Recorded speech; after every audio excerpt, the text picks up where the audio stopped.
voudrais vous donner un peu des nouvelles de la région, du Proche-Orient, mais je veux me contenter de faire un message d'espoir, ça veut dire de vous dire qu'est-ce qui se passe sur le terrain. Donc, querría daros noticias, informaciones nuevas de lo que está pasando en la región de Oriente Medio, pero va a hacerlo dando un mensaje de esperanza, pero bien basado en lo que está sucediendo en estos momentos. Malgré le désastre de la guerre en Syrie et en Irak, malgré tous ces troupes de réfugiés qu'on trouve partout, je crois qu'il y a des gens sur le terrain qui luttent et qui contribuent à changer la donne.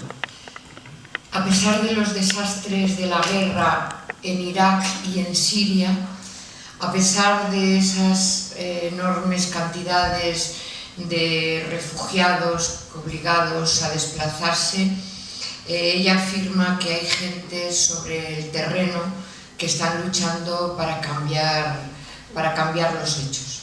Tout d'abord, la donne n'est pas la même par rapport à l'OTAN. En principio, las condiciones, los hechos, los datos no son los mismos que antes en relación con la OTAN. Ils ont passé des guerres directes de grande envergure à des guerres par procuration. Han pasado de guerras directas, de intervenciones militares directas de gran envergadura, a guerras por procuración, a guerras a través de intermediarios. Ça veut dire qu'ils ne peuvent plus faire un nouveau Afghanistan et un nouveau Irak. No pueden hacer un nuevo Afganistán o un nuevo Irak. Et on peut détecter ça par plusieurs faits et plusieurs éléments. Se puede detectar eso por varios hechos y varios elementos. En 2013, il y a 60 sections de la CIA qui se sont réunies et ils ont fait un rapport qui s'appelle Tournons vers l'Est, dans lequel ils constatent que le temps du monde unipolaire et de la Pax Americana est révolu pour jamais. En 2013 hubo una reunión de 60 secciones de la CIA que elaboraron un informe que se llama... Ils appellent le rapport Perspective 2030. Sí, el nombre del informe era Perspectivas para 2030 y recibió el nombre de Volviendo hacia el Este. Y ahí se afirmaba que las perspectivas de una paz americana global ya no podían mantenerse. La défaite d'Israël en 2006 au Liban, c'est un fait aussi qui montre l'incapacité d'Israël de mener une guerre nouvelle. La derrota de Israel en 2006, por primera vez, la derrota que recibió por parte de la resistencia libanesa, muestra que tampoco Israel puede llevar una guerra directa de esas características. Vous avez des groupes politiques révolutionnaires qui ont vaincu quand même une armée qui reçoit par an 7 milliards de dollars des États-Unis d'Amérique. Estamos hablando de un ejército que recibe 7.000 millones de dólares de ayuda militar directa por parte de Estados Unidos. Et puis, tous les rapports militaires qui sont sortis, ils ont dit que c'est la première fois dans l'histoire que des soldats à pied, ils peuvent détruire tout un bâtiment, régiment de chars. Es la primera vez, los informes del momento revelaban que se trataba de la primera vez en la historia en que soldados a pie son capaces de destruir todo un regimiento de carros de combate. Parmi les éléments qui montrent le changement aussi de donne, c'est que Israël, elle voulait que les États-Unis les aident et le NATO de faire une guerre contre l'Iran. Ça n'a pas été possible. Otro elemento que da cuenta del cambio de situación es el hecho de que Israel hubiese querido, y ha trabajado para ello, que Estados Unidos y la OTAN le apoyaran en una guerra, en un enfrentamiento directo contra Irán. Pour la première fois, on voit que les États-Unis, lorsqu'elle a signé l'accord avec l'Iran, l'accord nucléaire, pour la première fois, elle fait un acte en désaccord total avec Israël et l'Arabie Saoudite. Por primera vez en la historia hemos visto cómo, cuando se ha firmado el acuerdo en relación con las instalaciones nucleares entre Estados Unidos e Irán, se ha podido constatar con toda claridad que se hacía un hecho, por primera vez en la historia, directamente contrario a los intereses de Israel y de Arabia Saudí. Donc le rapport entre Washington et ses alliés, il commence à changer. Entonces podemos decir que las relaciones entre Estados Unidos y sus aliados en la zona empiezan a cambiar. Pendant la guerre de la Syrie, la Turquie, un allié de l'OTAN, il a voulu construire une zone neutre de séparation. Les États-Unis, ils ont dit, on ne peut pas vous faire une couverture aérienne permanente. Cuando la guerra contra Siria, Turquía ha querido hacer un corredor de separación y ha pedido ayuda a la OTAN y a Estados Unidos le ha respondido que eso no era posible porque no estaban en condiciones de garantizarle una cobertura aérea permanente. Même les éléments de rapport avec l'Arabie Saoudite avaient changé, puisque Obama leur a dit que l'accord on a fait avec vous entre Roosevelt et Abdelaziz, qui remonte à 1945, on ne peut plus continuer à le tenir. Maintenant, c'est à vous d'arranger les choses de la maison intérieure des pays du Golfe.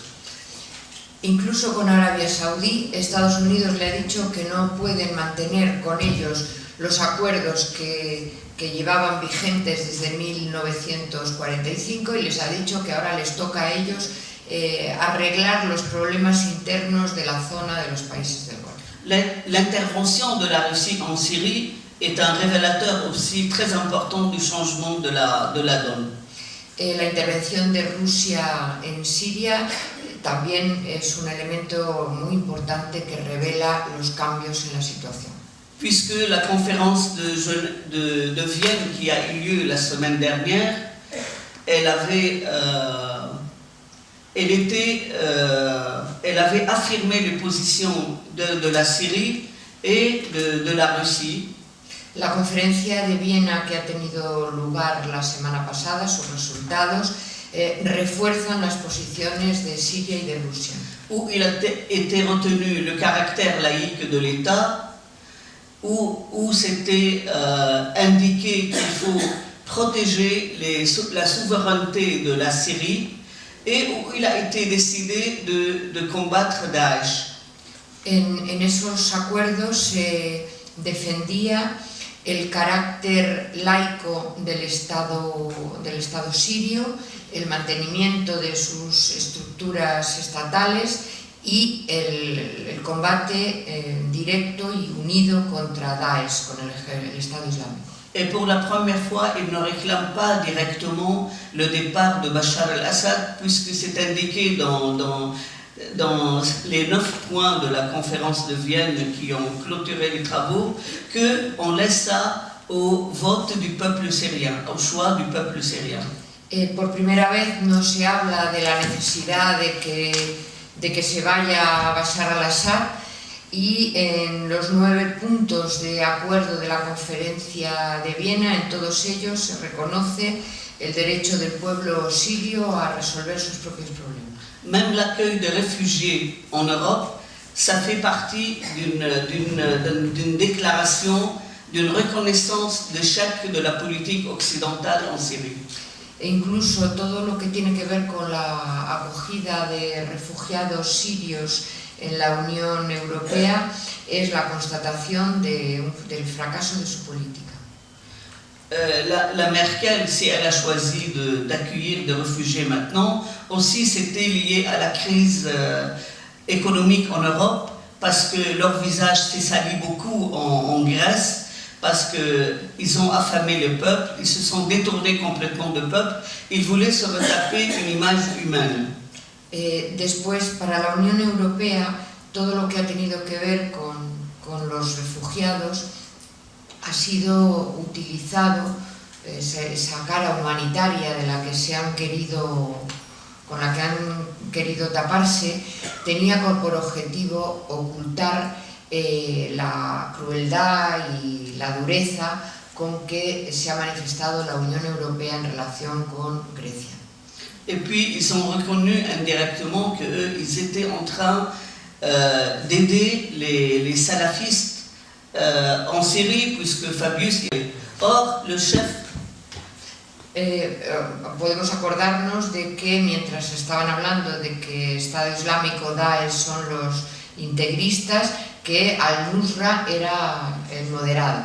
Or, le chef de Nusra, Joulani, il a fait une conférence de presse en réplique aux Occidentaux pour leur dire que moi, j'appartiens à Al-Qaïda, je ne suis pas du tout modéré, j'accepte ce titre, et que je reçois mes ordres. J'ai été désigné dans ma tâche par Ayman Zawahiri, qui a lui hérité Ben Laden.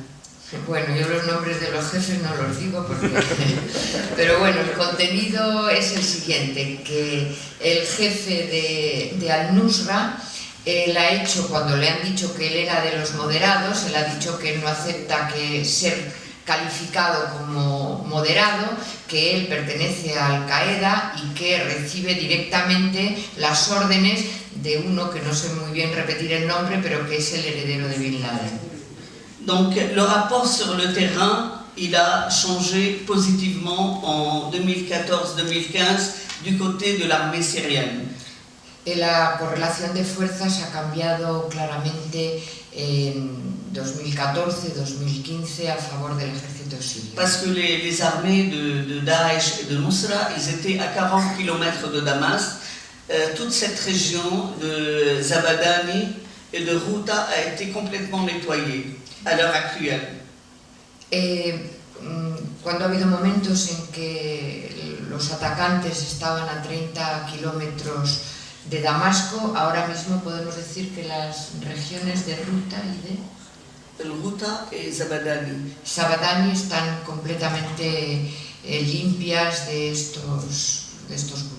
Donc c'était très grave parce que c'est des régions à 40 km de Damas. Lorsque les gens qui demandent le départ de Bachar al-Assad, ça veut dire qu'en une journée, Daesh prendra le pouvoir à Damas. Cuando decían en Occidente que... Pas l'Occident, c'est aussi la gauche, non? En Europe, malheureusement. Sí, cuando una parte de la izquierda y Occidente decía que la solución era que se fuera Bashar al-Assad, lo hacían sabiendo que Daesh, el Estado Islámico, podía en un día realmente entrar en Damasco. Maintenant, l'aviation russe, elle nettoie donc des endroits vitaux, surtout aux alentours de Homs, là où il y a des gisements de gaz qui produisent, selon tous les rapports, aussi les rapports américains Concorde, 400 000 mètres cubes par jour, la capacité de ces gisements de gaz.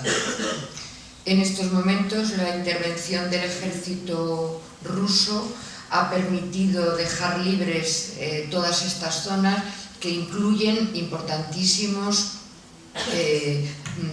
pozos de depósitos de gas y de petróleo, sobre todo en la zona de Homs, que es una zona en la cual se podían producir 400.000 metros cúbicos de gas por día. Donc c'est très important parce que la guerre contre la Syrie, elle a commencé lorsque la Syrie elle a choisi les pipelines qu'on appelle entre guillemets islamiques, ça veut dire ceux qui traversent, qui passent par l'Iran et vers la Russie, à la place de notre projet pipeline européen, israélien, américain. También hay que tener en cuenta que la guerra, uno de los elementos fundamentales del comienzo de la guerra contra Siria ha tenido lugar cuando Siria opta por la construcción de un oleoducto que pasa por Irán y que la comunica con Rusia también, cuando estaban los esfuerzos, estaban en la construcción de otro oleoducto que pasaba por Israel y que era el oleoducto en el cual estaban los intereses de Estados Unidos. Bien sûr, ce n'est pas la seule raison de la bataille contre la Syrie. L'autre principale raison, que la Syrie appartient à l'autre camp anti-américain, anti-israélien, qui soutient la résistance libanaise armée, etc., etc. Ella quiere decir que no es ni mucho menos la única causa de la guerra, que otra causa fundamental es que Siria se colocó en el campo contrario a los intereses del imperialismo, tenía una posición claramente anti-israelí y sostenía la oposición armada de la resistencia libanesa, de la resistencia palestina y la alianza con Irán.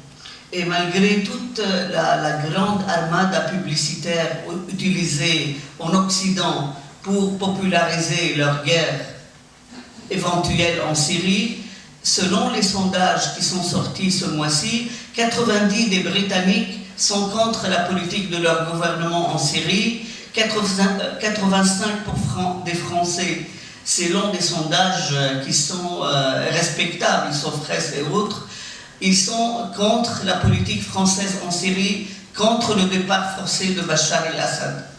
A pesar de todo el ejército de medios de comunicación que ha sido desplegado para justificar la guerra en Siria, la guerra contra Siria, los últimos sondeos, que son muy importantes, dicen que el 80% de los británicos están en contra de la política de su país contra Siria, el 85% de los franceses están en contra también de la posición del gobierno francés contra Siria, y el 72% de los franceses están directamente en contra de que se deponga el gobierno de Bachar el-Assad. Donc la gauche européenne, elle est dans l'embarras total, puisque eux, ils ne parlent que d'une seule lutte contre Daesh, c'est celle de Kobani, les Kurdes de la Syrie.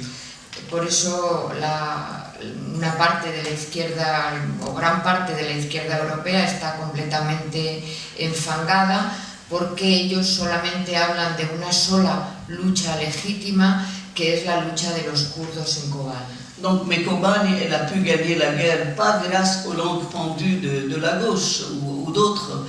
Elle a été soutenue par l'armée syrienne, puisque l'armée syrienne, c'est elle qui a donné aux Kurdes des armes et une promesse de reconnaître l'autonomie du Kurdistan dans le cas où eux, ils protègent la frontière nord avec la Turquie.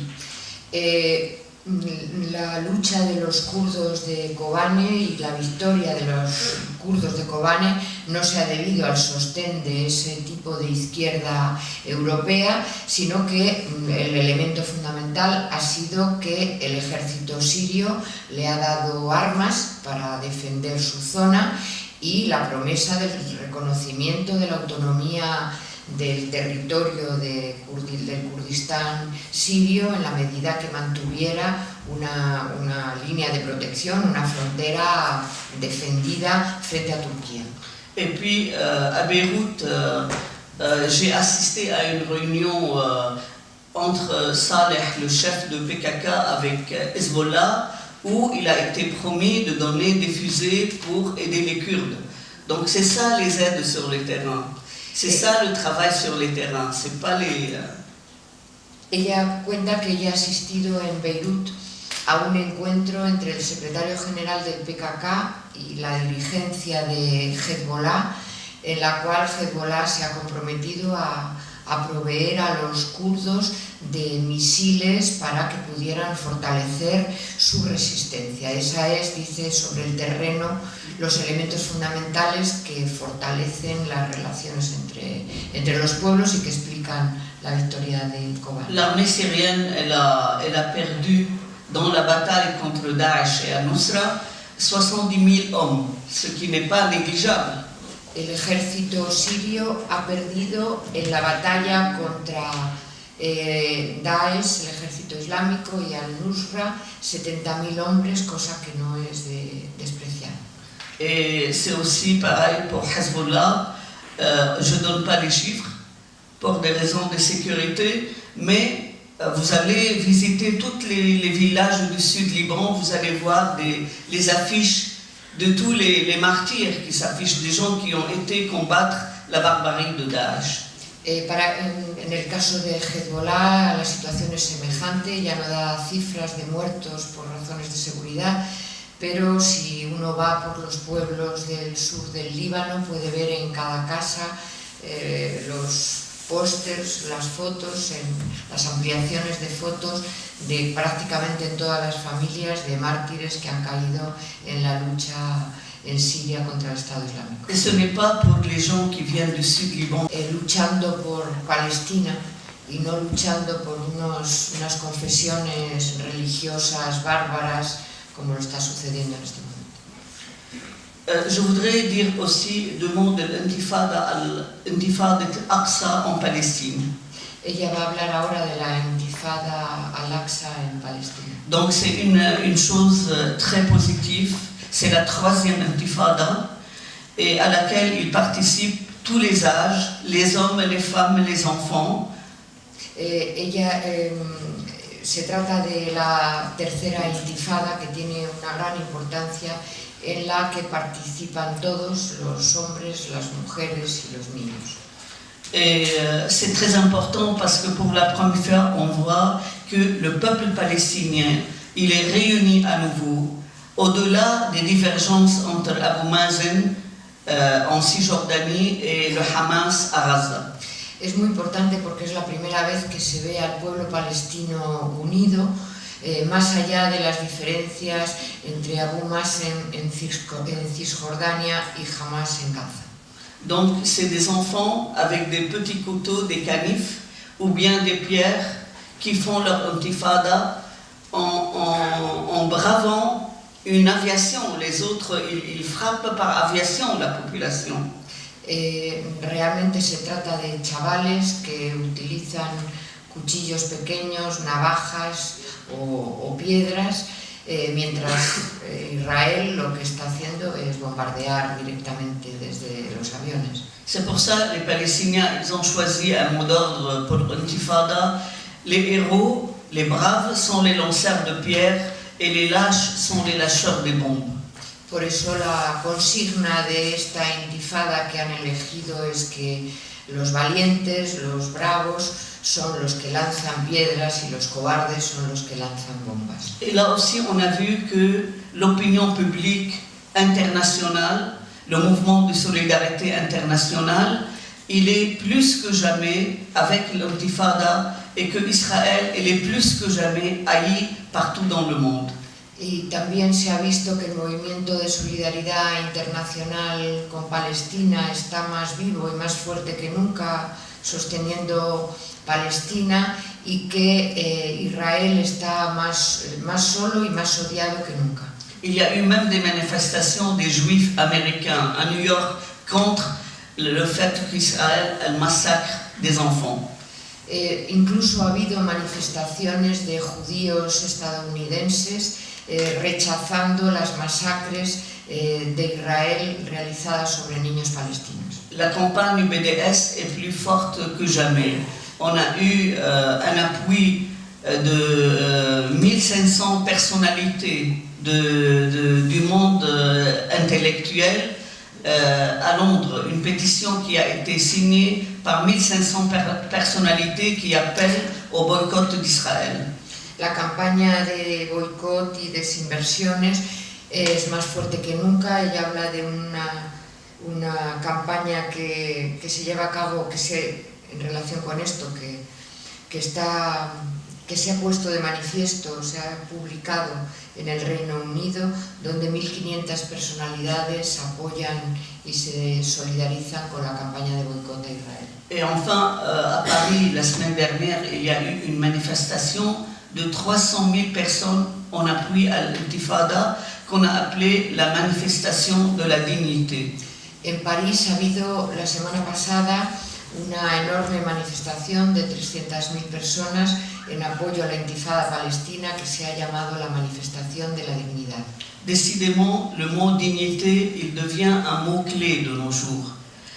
La palabra dignidad se ha convertido en la palabra clave en nuestros días. Et si nous sommes là dans ces tribunaux, c'est pour rendre leur dignité aux milliers et milliers de morts qui sont morts avec les bombes de l'OTAN, des États-Unis et du camp occidental. C'est pour saluer leur mémoire, parce que personne jusqu'à maintenant ne les a défendus. Lo que traduce los objetivos de este tribunal es saludar y reconocer la muerte de tantas víctimas caídas bajo las bombas de Estados Unidos y de la OTAN, de saludar su memoria y de su lucha y su muerte, cosa que nadie hace en estos días. Merci beaucoup. Gracias.